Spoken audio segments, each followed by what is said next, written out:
वासियों से एक वचन किया था और वो वचन ये था कि हम आयुष्मान भारत योजना से दिल्ली वासियों को वंचित नहीं रहने देंगे। माननीय अरविंद केजरीवाल जी और आम आदमी पार्टी की सरकार जिस द्वेष की राजनीति में दिल्ली वासियों के हित को बलि चढ़ा रही है, हम दिल्ली वासियों की बलि नहीं चढ़ने देंगे, चाहे इसके लिए हमें कचहरी का दरवाजा ही क्यों ना खटखटाना पड़े। इसी के तहत हम 7 सांसदों ने एक याचिका दायर करी थी माननीय उच्च न्यायालय के समक्ष। मुझे बहुत खुशी होती है आपको ये कहते हुए कि आज ऑनरेबल दिल्ली हाई कोर्ट ने उस याचिका पर नोटिस इशू करा है और अगली तारीख सुनवाई की 11 दिसंबर है।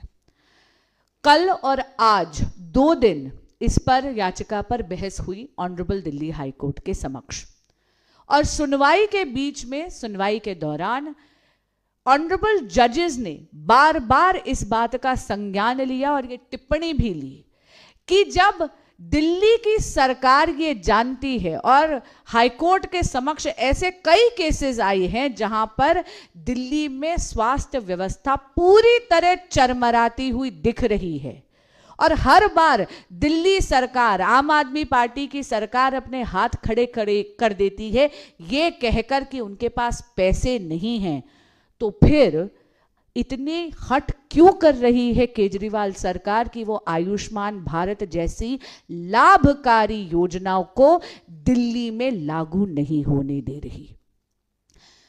हाईकोर्ट के समक्ष ये बात भी रखी गई कि आदरणीय मनसुख मंडाविया जी ने मार्च 2024 में, यानी इसी साल, जब वो स्वास्थ्य मंत्रालय का कार्यभार संभाल रहे थे, तो उन्होंने बहुत स्पष्ट शब्दों में यह कहा था कि केंद्र सरकार दिल्ली सरकार को सालाना 47 करोड़ रुपया देने के लिए तैयार है। केंद्र सरकार बार बार कह रही है दिल्ली सरकार को कि आप आयुष्मान भारत योजना को दिल्ली में लागू करिए, 30 लाख लोगों को मदद होगी आयुष्मान भारत से। लेकिन माननीय केजरीवाल जी केवल और केवल अपने राजनीतिक स्वार्थ और द्वेष की राजनीति के कारण दिल्ली वासियों को आयुष्मान भारत से वंचित रख रहे हैं। 29 अक्टूबर 2024 को आदरणीय प्रधानमंत्री श्री नरेंद्र मोदी जी ने पूरे देश को एक तोहफा दिया।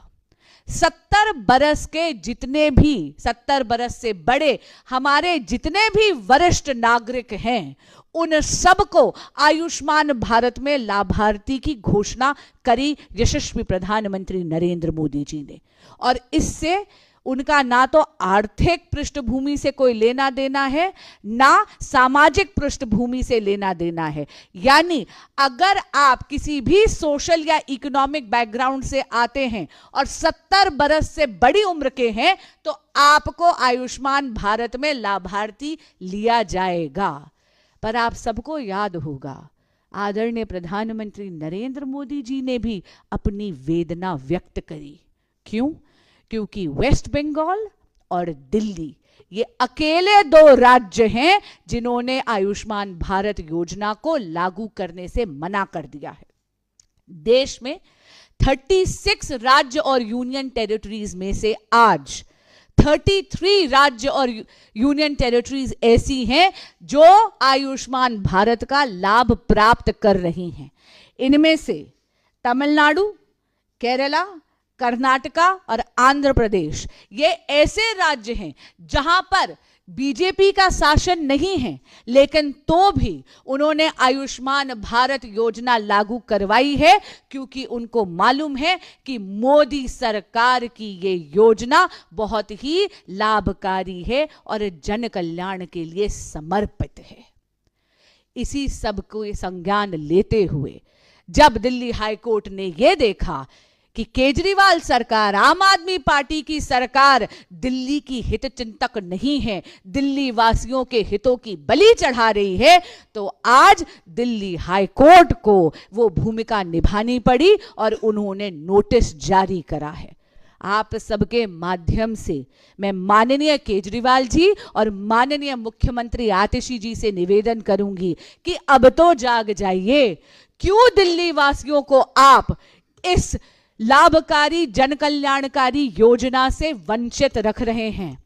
हमें कोर्ट का दरवाजा इसलिए खटखटाना पड़ रहा है क्योंकि आप अपने राजनीतिक स्वार्थ के कारण अपनी जिद, अपनी हट पर अड़े हुए हैं।